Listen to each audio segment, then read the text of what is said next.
It's an honor and privilege for my wife and I to be with you today. And this was a regular assignment for us years ago, but we were released the end of last year. But because of the great love that my wife and I have for the Philippines, having lived there for 4 years, and feeling that they're part of our family, they asked us to come back and host this wonderful ambassador and his sweet wife, Victoria, which we are honored to do, and to spend yesterday, today, and the rest of this week with him. And so it's my honor to tell you a little bit about this wonderful man and share about his biography with you. His Excellency Jose L. Cuisia Jr. was confirmed the ambassador to the United States for the Philippines in 2011. Prior to that appointment, he had been the commissioner of the Philippines Social Security System, also governor of the central bank and chairman of the monetary board. Ambassador Cuisia graduated from DeSalle University in 1967 with a Bachelor of Arts degree in social science and a Bachelor of Science in Commerce, magna cum laude. He completed his master's in business administration and finance at the Wharton School, the University of Pennsylvania, in 1970.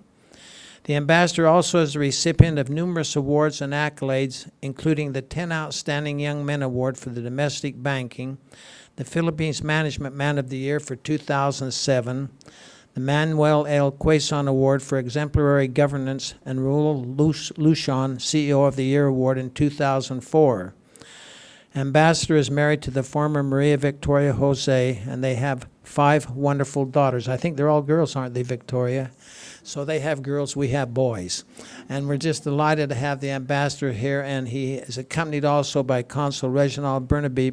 Consul, why don't you just stand so they know who you are also? And I think his wife needs to stand, see this beautiful young lady. So please, Victoria, will you stand so they can all see you for just a moment? So she didn't want to sit up here, but we made her. So, but we're delighted to have her here. And Ambassador, we look forward to hearing from you, please, if you would, please.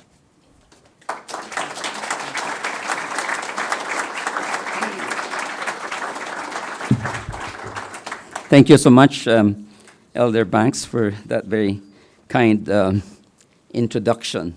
Dr. Erland Peterson, Professor Corey Leonard, Elder Banks, and Sister Sue Banks, my wife Vicky, distinguished guests, faculty, and members of the faculty and students of the Brigham Young University community.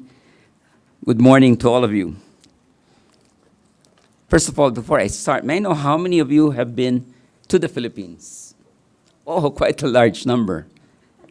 So I don't know whether I should skip a few slides because you probably know about the Philippines. Well, we'll go anyway very quickly.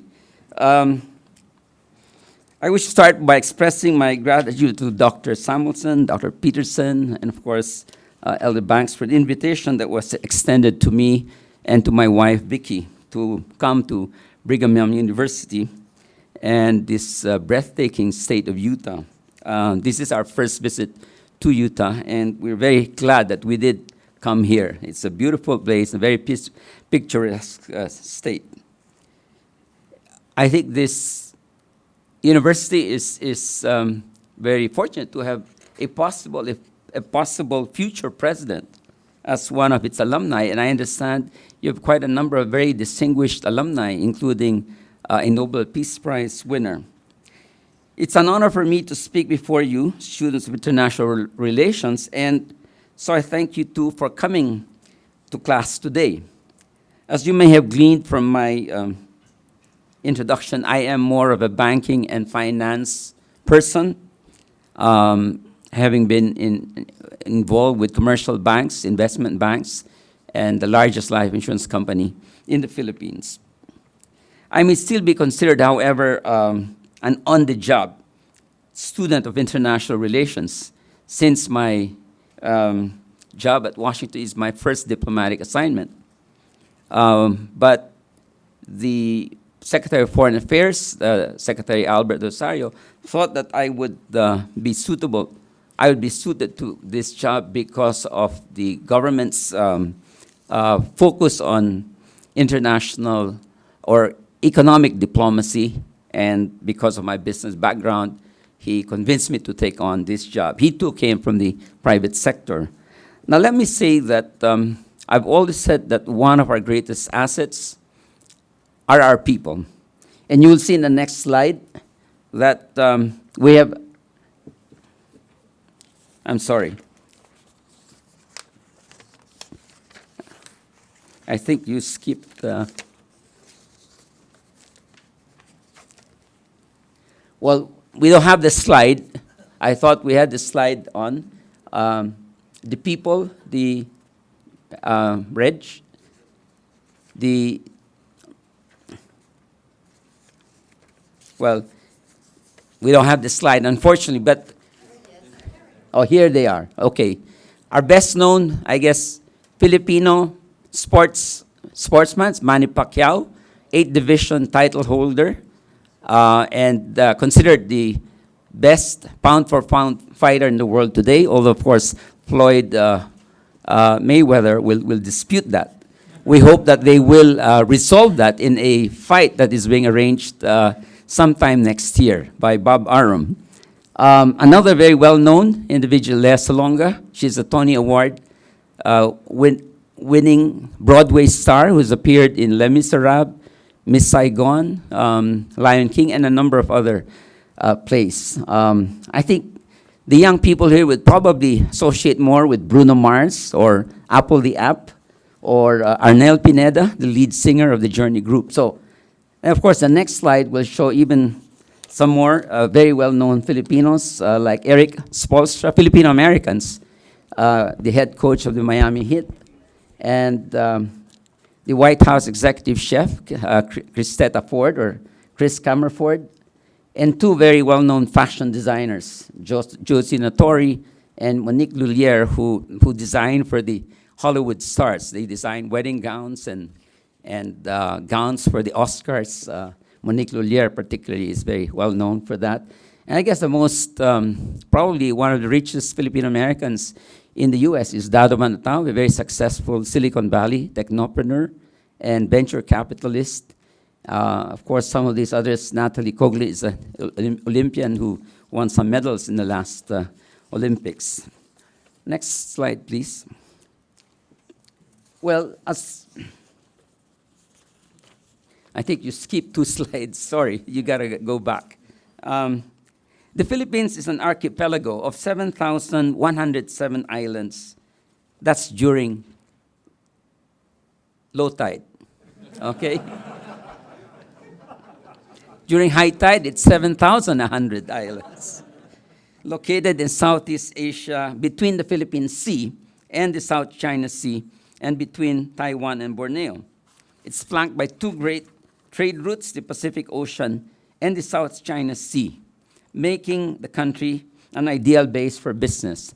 And the reason I say is that I'm going to talk a little bit about the South China Sea later on.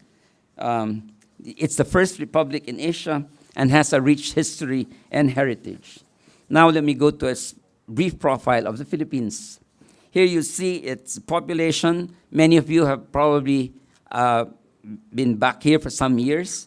It's now at 97.6 million. That's the estimated population of the Philippines for 2012, making us the 12th most populous nation in the world.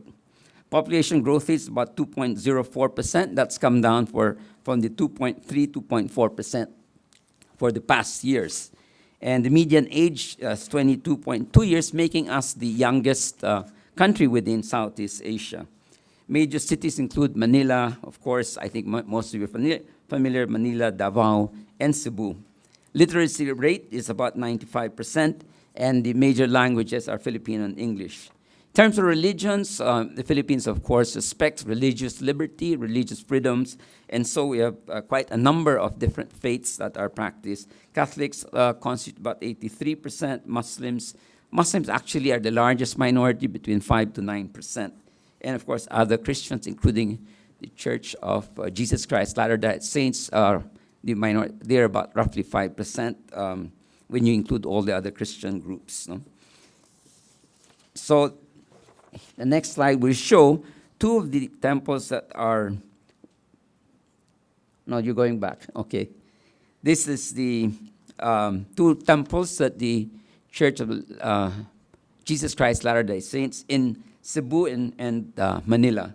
Beautiful temples. And then, of course, I understand that the third one is going to be built in Urdaneta, Pangasinan. So, as I mentioned, the Philippine Constitution provides for freedom, religion, and other laws and policies contribute to the free practice of religion.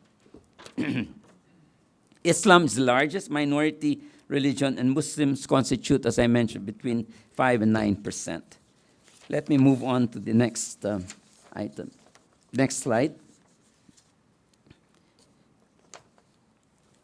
You will see from these slides the GDP growth over the last 10 years has been modest, a 4.7% average from 2001 to 2011. The highest growth rate was achieved in 2010 when we achieved 7.6% growth rate, which was the highest over more than 30 years, over the past 30 years. In the first quarter of this year, we achieved a 6.4%, the highest in Southeast Asia, and second only to China in Asia. And in the second quarter, we achieved a 5.9% growth rate, slightly lower than what Indonesia achieved. So we were the second highest in Southeast Asia. Our first half growth rate of 6.1% would again put us second to Indonesia. Next slide will show that we have a strong external position which has been achieved through the growth of our remittances from our overseas Filipino workers. We have over 9 million all over the world.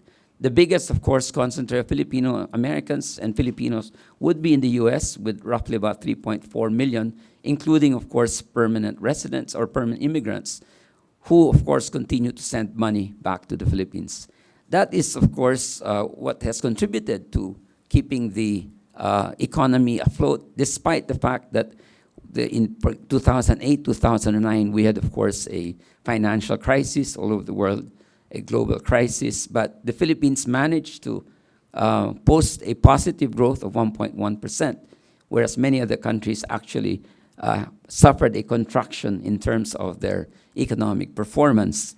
The remittances have been constantly or consistently growing. Last year, we achieved 20.1 billion total remittances from all over the world, and this year we expect another 5% growth, so we expect that by the end of 2012, we probably will achieve 21.2 billion.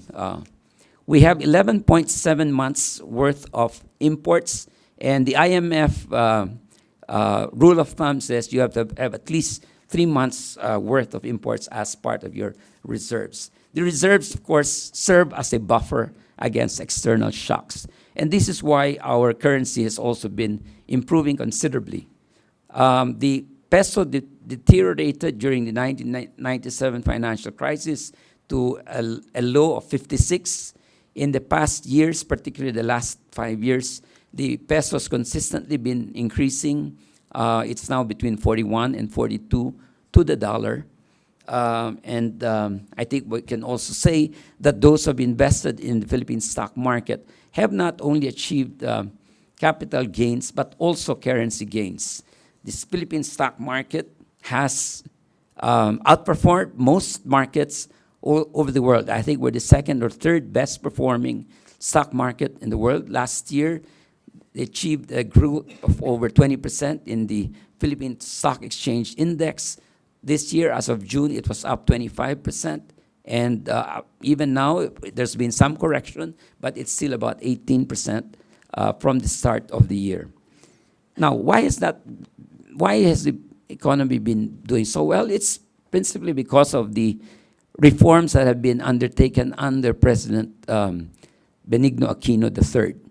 He ran on a program of good governance and anti-corruption.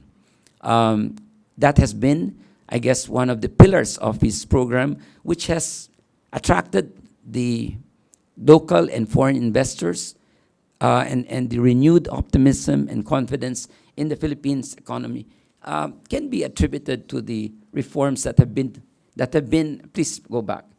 The reforms have been focused on, no, the next one, please. Okay, there. On fiscal discipline, transparency, and accountability. um, the, the, the president was very determined to ensure that we undertake a strong program of um, good governance and anti-corruption. One of the things, of course, they undertook reforms in the tax collection, improving revenue, focusing on increasing taxes on tobacco and alcohol, improving the administration, tax administration, excuse me, achieving in fact a growth of 14%, which we've not achieved for many, many years. In 2011, tax revenues grew by 14%, and this year we're up by about 13.5%. And the objective of the Secretary of Finance is, of course, to achieve a much higher tax ratio or tax effort, which we achieved in 1997. I think the highest we achieved was about 17%. We're down, at this point, we're probably at about 13 or 14%. So we still have a long ways to go. But the reforms have been initiated, and we're beginning to see the fruits of those reforms. The government has also adopted zero-based budgeting. So all the budgets of agencies and departments are now, can be scrutinized on the web. Next. Now, the relations between the Philippines and the U.S. go a long way back to the Second World War, when Filipinos actually fought beside the Americans in, of course, recapturing the Philippines from the Japanese during the 1941-1944 period, when the Japanese had invaded the Philippines. And here is a picture of General Macarthur landing in Leyte. As you know, General Macarthur promised that he would return to the Philippines, and when he came back to the Philippines, he led American forces together with Philippine forces, were fighting side by side with Americans to recapture the Philippines from the Japanese control. So our relationship with the U.S. goes a long way back.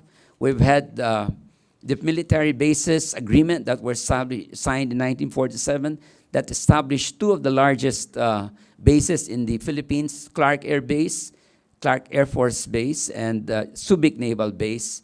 And for about 50 years, until about 1992, the bases were maintained in the Philippines. With the eruption of Pinatubo, the U.S. decided to withdraw the aircraft that were stationed in Clark. And at that time, of course, the Senate had decided not to renew the basis agreement because there was going to be an expiration by 1997. However, we've had a mutual defense treaty since 1951. And last year, Secretary Clinton went to Manila and signed the Manila Declaration, reaffirming the mutual defense treaty between the Philippines and the U.S. We signed that agreement with our Secretary of Foreign Affairs, Albert Del Rosario. And since, last year, 2011, we've had bilateral strategic dialogues. The first one was held in Manila in March 2011, and early this year, in January 2012, we had the second bilateral strategic dialogue. And the first 2+2 meeting between Secretary Clinton and Secretary Panetta, together with our Secretary of Foreign Affairs, Albert Del Rosario, and Secretary Gasmin. So you see, these high-level exchanges actually culminated with the visit of the of the Philippine President, President Aquino, at the invitation of President Obama, came to Washington, D.C. on June 7 and 8. And they had a very good meeting at the Oval Office. The Philippines is a major non-NATO ally and one of 5 allies of the U.S. In the case of the Philippines, we only have one treaty ally, and that is, of course, the U.S. So the high-level exchanges have continued. In fact, General Martin Dempsey, Joint Chiefs of Staff, was in Manila Admiral Locklear, who's the head of the Pacific Command, was also in Manila. And we've had also several delegations led by senators like Senator Inouye, Senator John McCain. In the House, Congressman Harold Rogers, Congressman Dana Rohrabacher, who have come to the Philippines to see for themselves the real situation in the Philippines. And I think they have come back with very good assessments of what they see in the Philippines.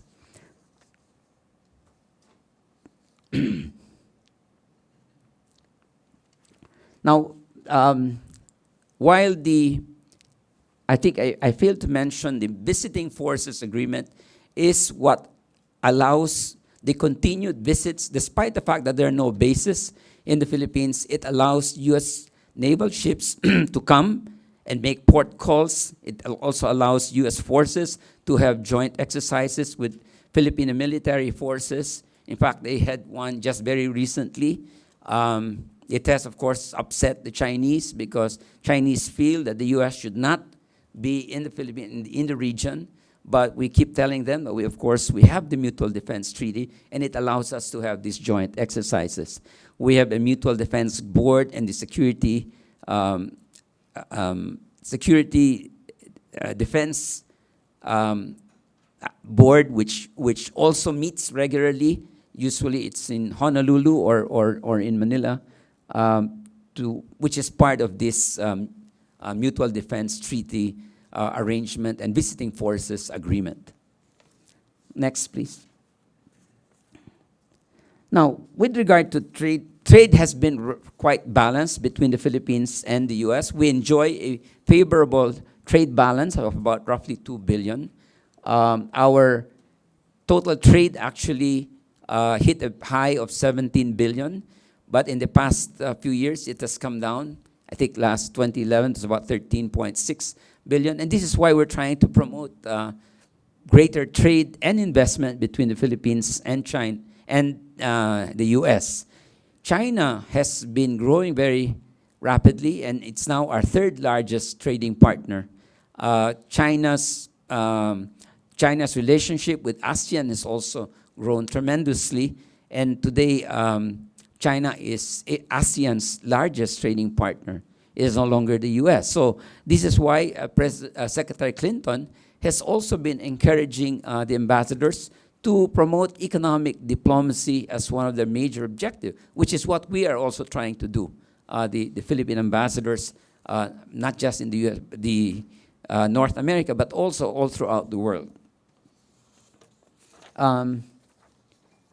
So the exports of the Philippines are greater than our imports from the U.S. But we're trying to, one act that we are trying to push in Congress, or a bill, is the Save Our Industries Act, which will help boost U.S. exports of fabric or yarn to the Philippines, because under the act, if the Philippine garment is made of U.S. fabric or U.S. yarn, then it can enter the U.S. market duty-free. That's the only time we can actually compete with low-cost countries like China and Vietnam. So let me show you the more major brands in the Philippines. I think these are very familiar brands. Many of them are in the business process outsourcing industry, which includes the call centers. The call centers are the biggest portion. We have over 400,000 call center representatives. Many of those, Citi, JP Morgan, American Express, IBM, AIG, have call centers. Converge is the biggest with 25,000 employees. Accenture is about 22,000. JP Morgan is about 14,000. Citibank is also about the same level. So all the major brands, US brands that you're familiar with, are in the Philippines. Next, please. The economic relationship between the U.S. has further been bolstered with the selection of the Philippines as one of the 4 countries, the only Asian country to be included in this Partnership for Growth. And this Partnership for Growth is meant to try to achieve the maximum economic potential of the country. We have sat down with about 15 departments and agencies from both governments to discuss what are the hindrances to growth. And so the three areas that they have agreed to focus on is the governance or the rule of law, improving regulatory systems, and third is fiscal space or revenue growth. We've seen, of course, that revenue growth in the last 2 years has actually been improving, and we are quite confident that we will see even better revenue collections in the years ahead because of the reforms that I mentioned earlier. So we are, of course, very pleased to be part of this Partnership for Growth. And I understand that Mr. Johannes, who's the CEO of the Millennium Challenge Corporation, which is part of this group that's working together, the Philippine government, has expressed very much satisfaction with the progress of the group from, of course, both the U.S. and the Philippine side in terms of what we have achieved so far under the Partnership for Growth. There's $139 million that has been set aside for the next 5 years. And in fact, during the President's visit last June, we got an additional $30 million that will be, of course, spent for training programs, improving the IT systems in the Bureau of Internal Revenue, which is, of course, the largest tax revenue generating agency in the government. Next, please. Now, you probably have heard the recent statements from Secretary Clinton, Secretary Panetta about the rebalance in Asia or the pivot to Asia. The military prefer to call it rebalance because they really say they have never left Asia. We in Southeast Asia welcome this pivot to Asia or rebalance to Asia because we believe that the U.S. has played a very significant role in maintaining the peace and stability in the Southeast Asia, or in the Asian region, not just Southeast Asia, even Northeast Asia. And we see here that there's been a deeper partnership with partners like Singapore, India, Indonesia, Malaysia, Vietnam. So these are non-treaty allies of the U.S., like the Philippines. But there's been a growing relationship between the U.S. and these countries. U.S. has also been part of the ASEAN Forum. The ASEAN, well, ASEAN has been expanded. We have partners like China, Japan, U.S., Australia, New Zealand, South Korea. And in the last East Asia Summit in November last year, first time a U.S. President Obama, attended that East Asia Forum. So we are very happy that the U.S. has engaged more strongly with Southeast Asia. Secretary Clinton herself has made so many trips since she became Secretary of State. And she has certainly contributed to the strengthening of relationships between Southeast Asia and the U.S. The U.S. also has appointed ambassador to ASEAN, as well as more recently an ambassador to Myanmar.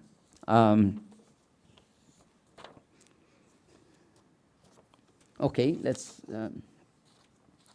let me go through the next slide, because I want to be able to allow you to raise some questions. I'll go briefly to this territorial dispute in the South China Sea. As you know, there have been incursions into Philippine territory, particularly Scarborough Shoal, which is located about 124 nautical miles from the nearest Philippine coast, which is Palawan. So it's well within our 200 nautical mile economic zone. And it's more than 450 miles away from China.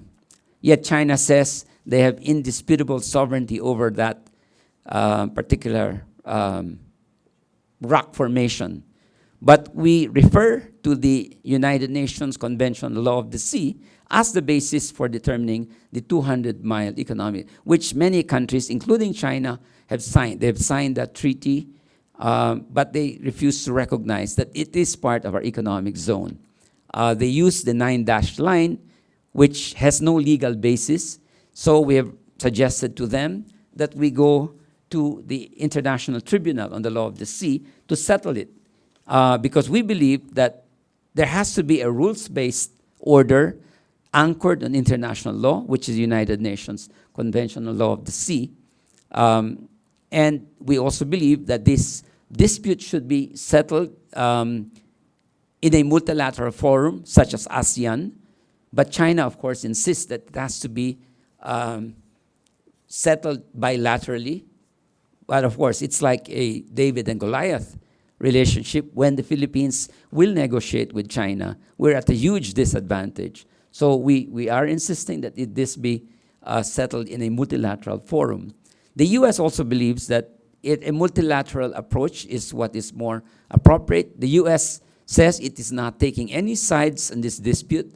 However, the U.S. has an interest because they want the freedom of navigation to be respected. They want to see unimpeded lawful commerce. About a third of, maybe more than a third of global trade passes to the South China Sea. So there is, of course, an interest for the U.S. to ensure that peace and stability are maintained in the South China Sea. There was another incursion the Reed Bank, which is even closer to the Philippines, about 80 nautical miles. That was some years ago, but that was also not resolved. We issued a protest to the United Nations, but China ignored those protests. So we're hoping that ASEAN can come up with a code of conduct that will be binding, that will provide for a dispute settlement mechanism. But China, again, has said, well, we will sit down with ASEAN when the time is ripe.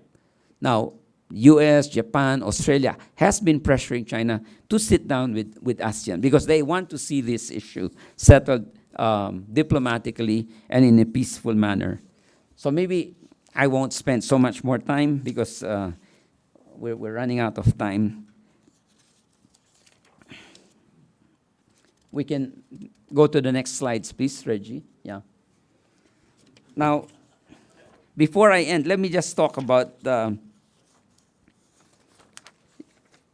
well, this is a new tourism marketing ad that probably you have seen CNN, that it's more fun in the Philippines. As you see here, you have Boracay Beach, the first slide, which was voted the #1 beach resort in the world by a British TV station and another travel and leisure magazine. Then, of course, you have the heritage site in Vigan, this is in Luzon. And the newest seventh wonder of the world, one of the 7 wonders of the world, the underground river in Palawan, which has been attracting a lot of tourists since it was selected as one of 7th new wonders of the world. And the 8th wonder, one of the 8th wonders of the world, these are the older 8th wonders of the world, the Banawe rice terraces. I'm sure some of you are very familiar. But when Secretary Ramon Jimenez, Secretary of Tourism, was in Memphis, his message was, Philippines is not just to see, you have to be there to really experience that it is more fun in the Philippines. And so we urge you to come to the Philippines and see for yourself. For those of you who have not been there, for those of you who have been there, return to you'll see how much more fun it is today.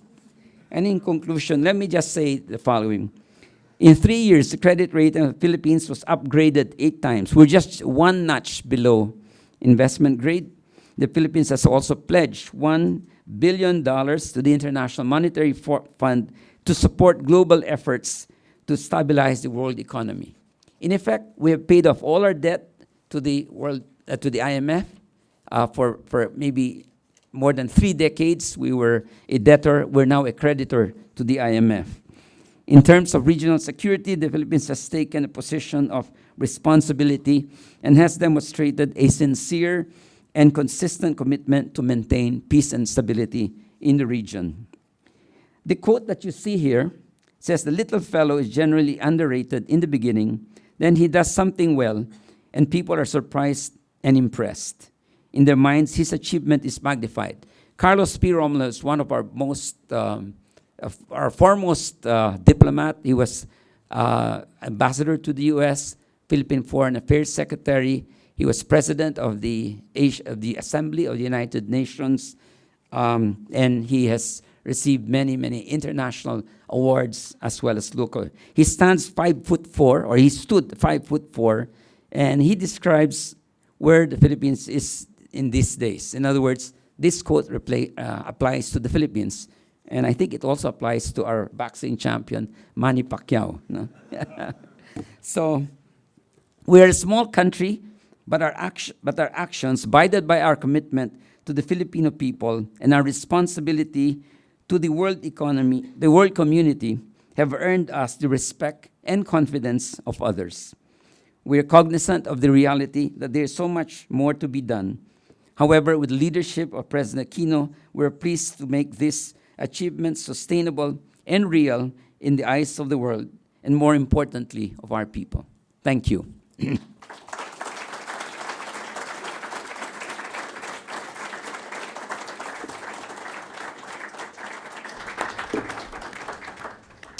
So His Excellency has agreed to take a few questions. We'd ask you to raise your hand. We'll try to get to you in the order that you raise your hand. Thank you. And then please tell us your name, what you're studying, so the ambassador knows who you are. Please.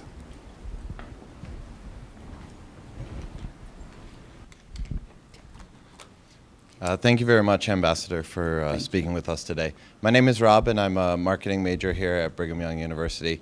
Along with hundreds of others BYU students and alumni, I have served a mission in the Philippines and really enjoyed my time there. And I look forward in the future for different ways that we can further serve, whether through humanitarian efforts, through study abroad programs, different ways to return to the Philippines and give back to a little bit of the ways that they have blessed our lives. Currently, through the Kennedy Center, it's not a possibility for us to study abroad that way because of different terrorist warnings and that sort of thing that are happening in the southern region. What do you suggest as different avenues where we would be able to serve and give back to the Philippines? Well, first of all, thank you and for those very kind comments, and I'm glad you spent some time in the Philippines. And now, when you refer to these advisories actually are quite limited to Mindanao, and really only certain areas in Mindanao. The Abu Sayyaf, which is the most militant group of the Muslim groups and associated with Al-Qaeda, has actually been neutralized. From about 1,200 armed personnel, they're down to about maybe 200, and they are on the run because the military is after them.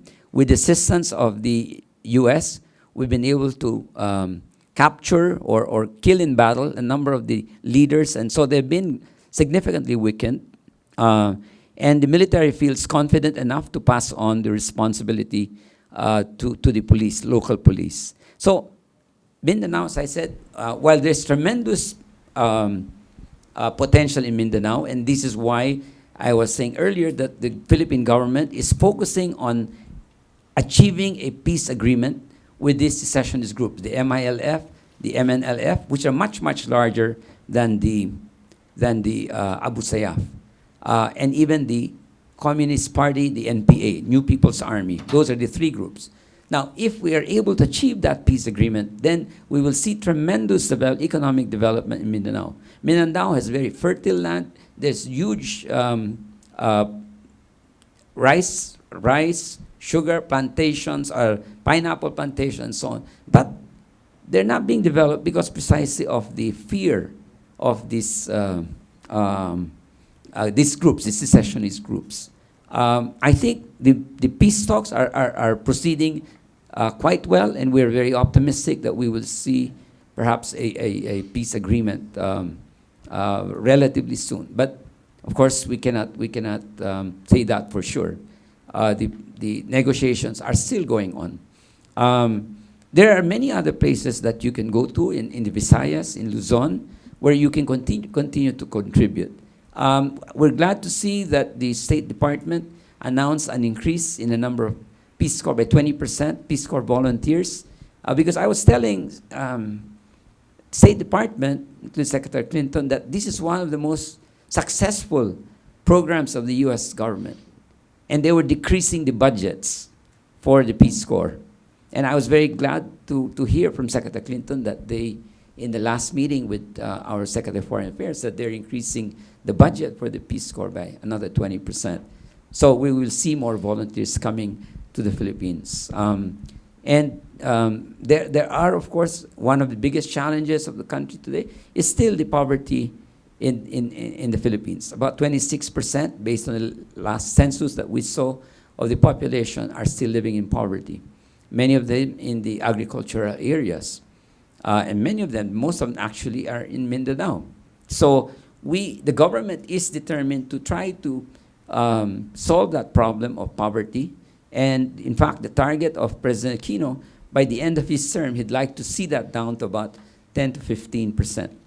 And I think we're making progress because the programs that they have, like the cash conditional transfer program, has been yielding very good benefits in terms of the children getting a better education, getting also better health treatment, because the families will not get their allowances, the cash, unless the children go to school regularly and visit the rural health centers. So that program is and it's going to benefit about 5.2 million families. So far, it has benefited about 3.8 million families.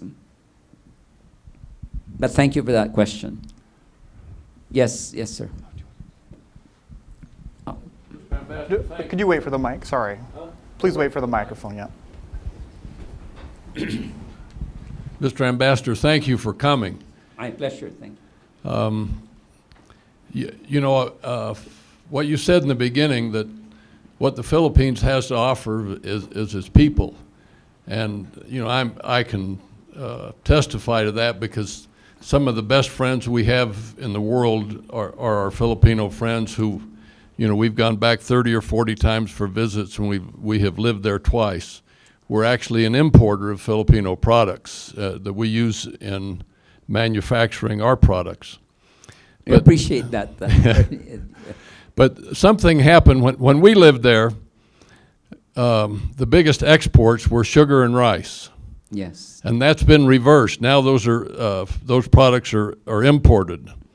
You know, when the land reform took place, the Doles and the Del Montes of the world were able to deal with the people who were granted rights to the land. But when it came to the big sugar centrals, they were never able to get a consensus of the people who lived on the farm, and so consequently, those big sugar centrals are closed, and they will probably never open again. How could that happen? That's a terrible mistake of judgment, I presume. I think one of the problems of is that our agricultural policies in the past have not been, I think, conducive to development of agriculture. But let me point out, though, that sugar, that we are the third largest exporter of sugar to the United States. Last year, for example, we were given additional 75,000 tons because other countries were not able to meet their commitments. This year, we've been provided 2 additional quotas for sugar. Unfortunately, the second, we were not able to fully accomplish or comply with, I think we're short about 11,000 tons. But the bulk of it has been complied. So we're still a big exporter of sugar. They have become more productive, even though you're correct in saying that there's less hectareage devoted to sugar because of the agrarian reform program. One thing that I did not mention, I guess because I had a very limited time, is the reforms that have been taken by President through the Secretary of Agriculture. We were at one point during the Arroyo administration the biggest importer of sugar in the world, 2.1 million tons. And you're correct, this is ridiculous because we're a rice-eating country. So why could we not be self-sufficient? Well, in less than 2.5 years, we expect that by 2013 or maybe 2014 at the latest, the Philippines will be self-sufficient in terms of rice. So those are just some of the very significant developments since President Aquino took over. Unfortunately, during the time of President Arroyo, agriculture was neglected. and even during the time of President Estrada. So for several administrations, agriculture has not. And 40% of the population are in agriculture. So we're seeing changes in agriculture policy. And I think this current agricultural secretary, Secretary Alcala, is doing everything to really improve the record of the Philippines, not just in rice, but in the other agriculture crops. We're exporting a lot of coconuts, where coconut oil has been increasing. We're now into coconut water, which is, we were selling about 1 million liters of coconut water. We'll probably hit about 4 million liters this year. So that's another area. I mean, we're seeing something that's new. Mr. Ambassador, I think we probably have time for one more question.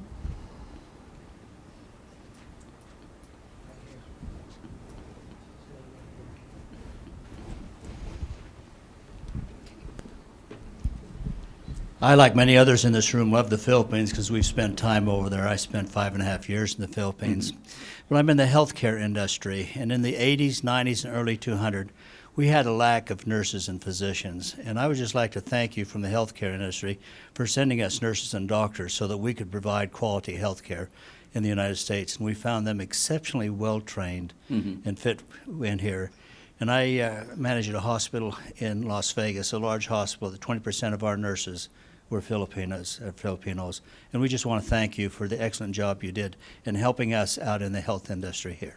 Thank you very much. And we are very proud of the performance of our doctors, our nurses, our therapists, and so on. They have done extremely well, and many of them have decided to migrate to the U.S. We wish we could attract them to come back, but what we have offered them is dual citizenship, and that's the best we can do. We for as long as they can contribute to both the U.S. and the Philippines.